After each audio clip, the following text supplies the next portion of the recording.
Pears, pears, and more pears. Hey everybody, Jill here with more Texas vegetable gardening, canning, recipes, a little bit of everything. And guess what we're going to do today? We've been picking pears off our pear tree out there. You can go back and look at some of our videos and see that we had a great harvest. There's still so much more out there that we need to get. But anyway, today I'm going to show you how to make some pear pie filling, and it's very easy, and it's something that you store in your refrigerator. And then next week I'm going to make pear cranberry pie filling, which you will need your pressure canner for. So let's get started and I'll show you what's going on. Quick update on Miss Bear. You can see she loves canning with the mama, but she is getting big, guys. She's 6 months old right now. Oh, there she goes. I'm doubling up on my recipe because it only called for about 7 pears, and I want a little bit more than that, and I'm thinking it's probably going to make about 4 pints.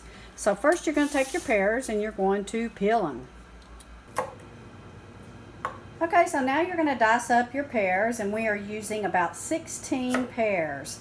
And you put about 6 tablespoons of lemon juice in there, and you dice them. I'm going to dice them a little bit bigger because I don't want them to melt down. Okay, while Hubs is finishing up dicing up the pears, I want to show you what the rest of the ingredients are. So we started out again with about 16 pears. They are kind of small, so that's why we did 16. The recipe is calling for 7, and I'm doubling it, so it would have been 14, so I went up to 16. I have 2 cups of packed brown sugar. We are using organic brown sugar. I have 2 tablespoons of ground cinnamon, 2 teaspoons of ground nutmeg, and 6 teaspoons of cornstarch. Okay, we have our pears diced up. Again, this is about 16 pears that we have diced up in our 6 tablespoons of lemon juice. And so we're going to get started. So we're going to take all of our dry ingredients and we're going to whisk them together and mix them together. And then we're going to put our pears in an 8-quart saucepan. It's only calling for a 2 quart, but since I'm doubling it, that would mean a 4 quart, but I'm going to go ahead and use an 8 quart, so I have plenty of room to work with. So let's get these dry ingredients mixed up. Okay, I've put my pears into my saucepan, and I've got them on medium high heat, and I'm going to cook these for about 15 minutes. We want them to cook down pretty good before we add our dry ingredients. So we're just going to sit here and stir them up. These are looking absolutely delicious. It's been very hot here in Texas, guys. The garden is dried up. We do have some tomato plants that seem to be okay, but we're trying to keep them alive by watering them. And as you all know, the garden hose water doesn't do near as good as the good Lord's water does. And we're not getting any rain, and we've not had any rain for a long time. So we're just trying to keep them going until September, when they'll start producing again. But we have lots of pears that we're going to be preserving for our year. And this is going to be a great dessert for us. We're going to can them up. We're going to show you how to can them. We're going to show you how to freeze them, and do various recipes to keep it a little bit exciting on our end. So let's get these to cooking here.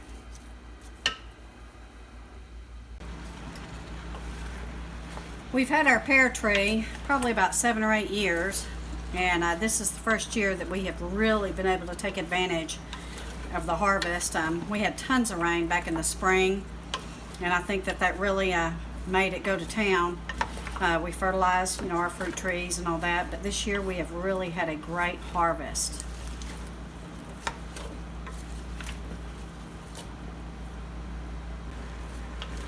We've been going about 6 minutes. You can see they're starting to cook down really well. And I took a nibble of one, guys, and it was absolutely delicious. They're cooking up beautifully here. I cannot wait to add the dry ingredients because it's going to caramelize them, and then we're going to put them in pint jars, and we'll show you what we're going to do after that. What a treat.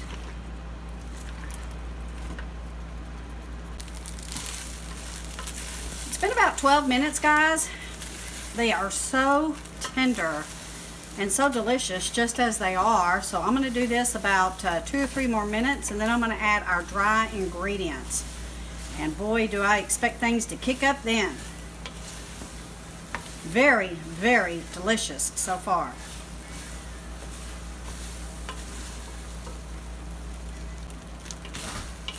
It's been about 12 minutes, guys, and they're starting to cook down, and they are so very tender.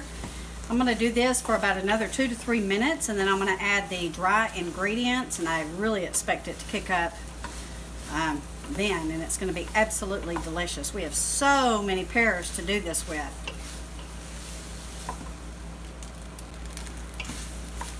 I've turned the heat down just a little bit, and now we're going to add our dry ingredients. Let's get going. We want to mix this up really, really good, and we want to keep stirring it for about 2 minutes. We want these to caramelize. Oh my goodness. Already looking super fantastic. Smells delicious. The beauty about this recipe is we're going to put it in jars, or we can put it in freezer bags. And you keep it in your refrigerator, which will last about 3 months, or you can put it in your freezer, which will last, I don't know, a little bit longer than 3 months, I would imagine. But that's what we're going to do. But next weekend we're going to do some serious canning with, and we're going to make a cranberry pear pie filling. And that does require pressure canning. And so get your stuff ready so we can show you how to do that next weekend. Oh, wow. It smells just as good as it looks, and it tastes even better. Coming along just fine here. It's been about 2 minutes. We're going to let it go for another 1 or 2 minutes because we want them to be tender, and we want the sugars to dissolve. We don't want them to be gritty. We want it to be just absolutely smoothly delicious. I'm very excited about our pear harvest, because I'll be doing this probably all week until we can exhaust most of our pears off the tree. Okay guys, I cooked them for about 4 to 5 minutes since I did double the recipe, and you can see they've caramelized quite nicely. So I've got them sitting on the side for about 5 minutes, and I'm going to let them sit here, and then I'm going to go ahead and put them in my jars. My jars are cleaned and sterilized, and so now what I'm going to do is I'm going to start ladling this into my jars. Look how syrupy that is, and I think I'm going to need a little bit bigger spoon.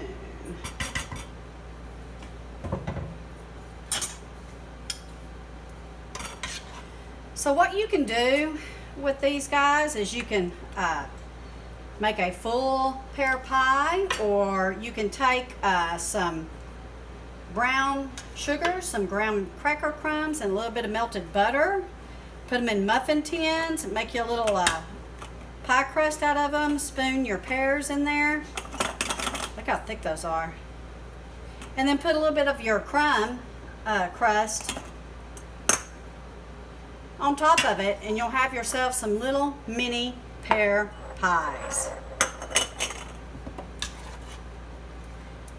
The good thing about this recipe also is it does not call for sure gel. Sure gel is really kind of hard to find for me. I've not been able to find it, so I didn't have to use it for this recipe, and I think it's going to be just fine, as you can see, without it.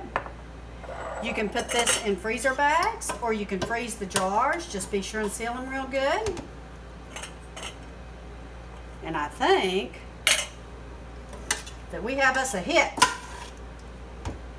I think this is something that I'm probably going to do in the next couple of weeks, along with some of the other recipes. You want to be sure and subscribe to the channel if you want to see how I'm going to make the pear cranberry pie filling. I think that will be a great Thanksgiving recipe, or even Christmas, which is not too far away.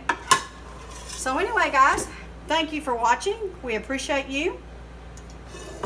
As you can see, this has turned out quite well. We enjoy each and every one of you. Again, if you like what you see, we ask that you subscribe to our channel and click that like button. We have lots more recipes coming up. The holidays are coming around the corner, and we will be doing lots of delicious things like this. Take care, God bless, and enjoy this pear Pie Filling Recipe.